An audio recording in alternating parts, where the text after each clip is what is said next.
कभी सोचा है अगर कल सुबह हम सब उठें और पता चले कि पूरी दुनिया ने रातों रात मांस खाना बंद कर दिया है। हाँ, मतलब अरबों जानवर, वो विशाल खेत, हमारी आदतें, सब कुछ। सब कुछ एक झटके में।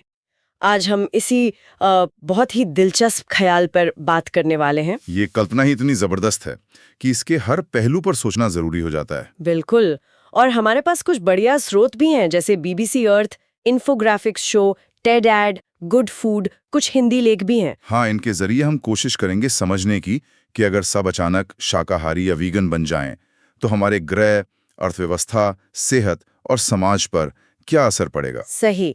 मकसद यही है कि इस बड़े बदलाव के फायदे और नुकसान दोनों को ठीक से समझें। हाँ, क्योंकि ये इतना सीधा मामला नहीं है। तो चलिए सबसे पहले उस चीज पर आते हैं जिसका जिक्र सबसे ज्यादा होता है, पर्यावरण। हाँ, एनवायरनमेंट। स्रोतों से जो एक चौंकाने वाली बात निकल के आती है वो है ग्रीन हाउस गैसों में भारी कमी। बहुत भारी कमी, मतलब कहा जा रहा है कि खाने से जुड़ा जो उत्सर्जन है ना, वो 60 से 70% तक कम हो सकता है। 60 से 70%। और इसमें पशुधन मतलब जानवरों का कितना बड़ा रोल है। बहुत बड़ा। खासकर गायें, उनकी डकार और गैस से जो मीथेन निकलती है, वो कुल उत्सर्जन का करीब 15% हिस्सा है, वो कम होगा। अच्छा। और सोचिए, जमीन का, पशुपालन में जो जमीन इस्तेमाल होती है, करीब 4 करोड़ वर्ग किलोमीटर, वो खाली हो सकती है। 4 करोड़ वर्ग किलोमीटर, ये कितना होता है अंदाजन? ये करीब करीब पूरे अफ्रीका महाद्वीप के बराबर है। पूरा अफ्रीका? ये तो सुनने में कमाल लगता है। हाँ, और टेडैड और बीबीसी अर्थ ये भी बताते हैं कि इस खाली जमीन का सिर्फ 20% हिस्सा ही काफी होगा दुनिया के नए शाकाहारी खानपान के लिए। सिर्फ 20%? हाँ, और पानी की बचत, जबरदस्त बचत होगी। अंदाजा है कि 1 किलो बीफ बनाने में करीब 15,000 लीटर पानी लगता है। 15,000 लीटर? बाप रे। तो पानी बचेगा, जंगल कटने से रुकेंगे, शायद नए जंगल लगे हैं जो कार्बन सोख हैं, जंगली जीवों को भी फायदा होगा। ये तो पर्यावरण के लिहाज से बहुत अच्छी तस्वीर लग रही है। लेकिन इसमें कोई पेंच भी है। बीबीसी अर्थ कुछ कह रहा था जमीन के बारे में। हाँ, पेंच है। पहली बात तो ये कि जो जमीन खाली होगी, वो सारी की सारी खेती के लायक नहीं होगी। करीब 1/3 हिस्सा सूखा या अर्ध सूखा है। अच्छा, ये बात भी है। और दूसरी बात, कुछ जगहों पर, जैसे स्कॉटलैंड का उदाहरण देते हैं, जानवरों का संतुलित तरीके से चरना पर्यावरण के लिए जरूरी भी माना जाता है। यानी हर जगह एक जैसा हिसाब नहीं है। बिल्कुल, और यहीं से ये मामला सीधा हमारी अर्थव्यवस्था और समाज से जुड़ जाता है। हाँ, उस पर आते हैं। पर्यावरण की ये अच्छी तस्वीर तो है, लेकिन फिर उन करोड़ों लोगों का क्या होगा जिनकी रोजी रोटी सीधे पशुपालन से जुड़ी है? ये एक बहुत बहुत गंभीर चिंता है। इन्फोग्राफिक्स शो और दूसरे स्रोत बताते हैं कि दुनिया भर में करीब 1 अरब लोग, 1 अरब? हाँ, इतने लोग पशुपालन और उससे जुड़े काम धंधों पर निर्भर हैं। अगर ये सब अचानक बंद हो जाए, तो करोड़ों नौकरियां एक झटके में खत्म। अकेले अमेरिका में ही शायद 8 लाख से ज्यादा लोग मांस उद्योग में हैं। हाँ, बिल्कुल। और इसका सामाजिक असर भी बहुत गहरा होगा।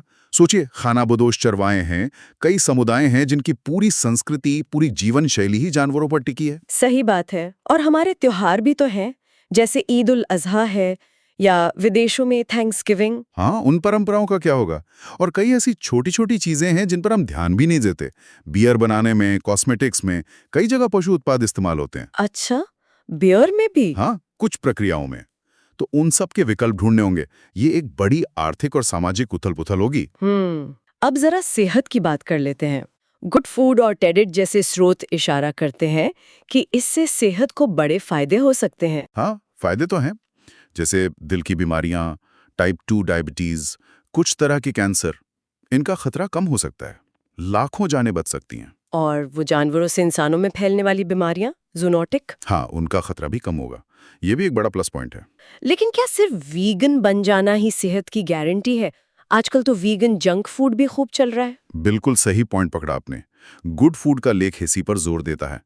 सिर्फ वीगन या शाकाहारी होना काफी नहीं, आपको पोषण का ध्यान रखना पड़ेगा। जैसे कि किन चीजों का? जैसे vitamin B12, iron, zinc, omega 3 fatty acids. ये चीजें मांस में आसानी से मिल जाती हैं। तो अगर आप वो नहीं खा रहे, तो आपको सप्लीमेंट्स लेने पड़ सकते हैं, या फिर दालें, मेवे, सोया जैसे पौधों पर आधारित स्रोतों पर बहुत ध्यान देना होगा। ठीक है, यानी सेहत सुधरेगी पर ध्यान रखना पड़ेगा।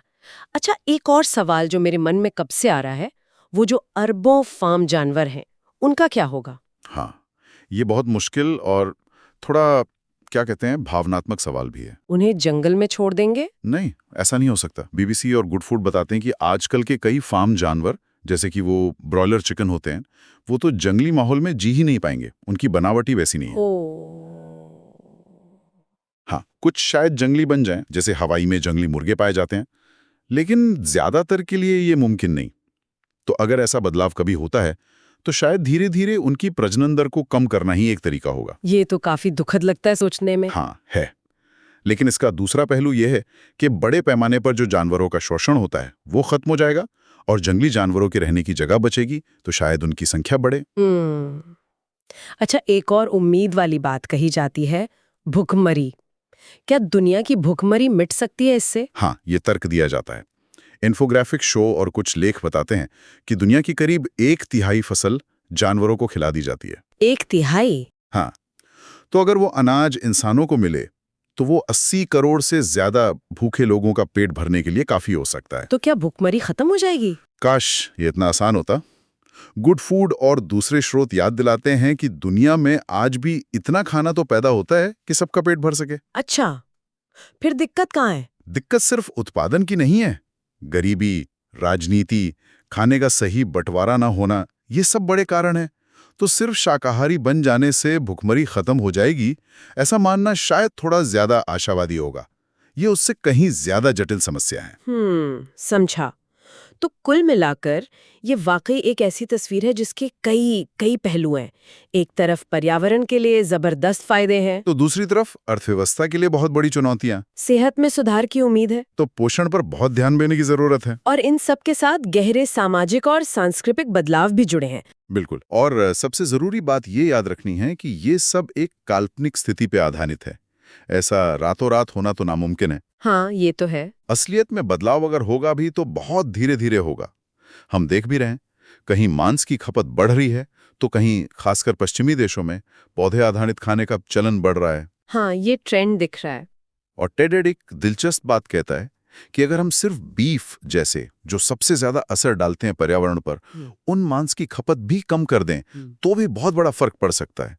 जरूरी नहीं कि सब एक साथ वीगन बने। सही बात है, छोटे कदम भी मायने रखते हैं। हाँ, तो इसी विचार के साथ हम आज की ये गहरी पड़ताल यहीं खत्म करते हैं। हाँ। लेकिन एक सवाल श्रोताओं के लिए छोड़ जाते हैं।